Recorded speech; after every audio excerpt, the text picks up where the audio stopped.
Hi, Tony back with you. I'm on holiday this time, so a little fun video just here on the island of Alderney in the Channel Islands, and I'm flying my little plane over here for a break for a couple of weeks from work. I'll show you what I found. So this is Fort Torgis. It's like a Victorian fort originally, so that would be kind of like, I don't know, 1850s or 90s or something like that. But then in the Second World War, more importantly, it was taken over by the German occupation of the islands. So this is quite fun to see. Have a little look around in here now. So mostly this was famous for the military kind of, this is where they kept the officers, did a bunch of marching, all of that sort of thing here. And as you can see, the council in Alderney, the states of Jersey, can't keep people out. So that basically just says that you visit at your own risk and it is dangerous. And let me tell you, it is dangerous. If I just bring you in here now, you have a look. This is actually 3 levels of bedrooms and dining rooms and that type of thing. And you can see the floor is fully caved in there. It's a bit of a fixer-upper. You can see down to the basement level there, and this is the more intact one. You might be able to see further down more decimation of this building. It's just fallen into decay, but it is a protected building now. I heard they wanted to build a hotel here. Thank God they weren't allowed. You might be wondering how they got their hot water. There's your hot water cylinder there, a nice big one.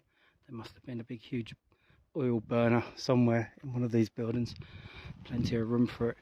If you can see the state of the buildings now as they are, they're fairly dangerous. You wouldn't want to go in too far, but anyone can come here, anyone can visit.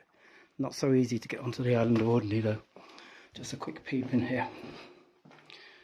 This one's got a solid floor, so we're quite safe, I think. Staircases still intact. Is that the boiler room? No, I doubt it. Looking out for rats wherever I go. And you can see here there's some kind of engineering going on here, so there would have been a plant of some description. There's even pieces left behind of different types of structures and holes in the ground where they would have mounted machinery, that type of thing. So I'll show you the other side now. So this one's sort of in bedrooms and the like, and you can see corridors and hallways as they go up there. You can see how well it's built. You can actually see the toilet on the wall up there, so that must have been an ensuite, something similar like that. And there's still heavy engineering everywhere you look here, all fortified and reused and repurposed. I believe the Germans called this the Turk fortress, and then after in the 70s the Italians occupied it for a little while. They kind of did labouring work on the island. So it was originally built as a fortress. You can see the opening, the mouth of the channel, and the sea, and the amount of protection. You can actually see warships out there right now, and you can see all this concrete add-ons that the Germans put in for extra defences. This was perfect for that use. It was like that, it was already built as a fort. You see all of these windows here, so well protected. It was just a case of move in and repurpose. And you could climb up the walls there.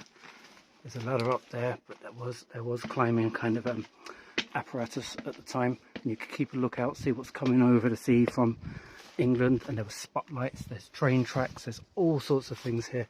It's incredible the amount of actual bits that are rusting and left behind.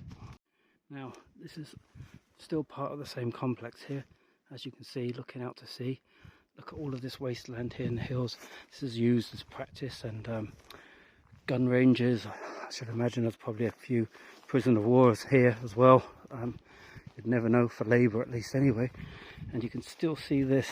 Now this was better years ago, but you can see, I know that's a gearbox of a old German truck, and it's just completely now going back to nature.